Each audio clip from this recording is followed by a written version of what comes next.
In this video, I'll be going over how to install an extended angle bracket to either a buckle or a retractor depending on the vehicle and application.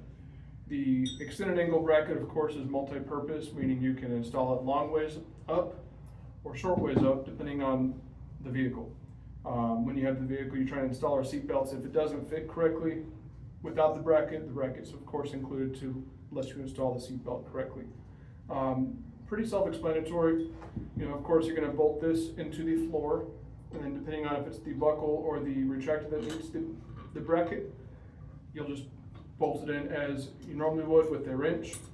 Of course, bolt, washer, nut, and then torque it down with the wrench. And that will allow you to angle it towards the correct seat and go from there. Same concept with the retractor. Of course, if you have the buckle bolts in correctly and the concern is the retractor doesn't fit, then you'll figure out which direction needs to go, long end up, short end up.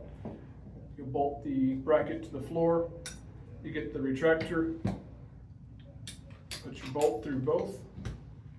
And on the back side, you'll of course use the lock washer, the nut, torque it down with the wrench, and then all is said and done, you will have the retractor bolted.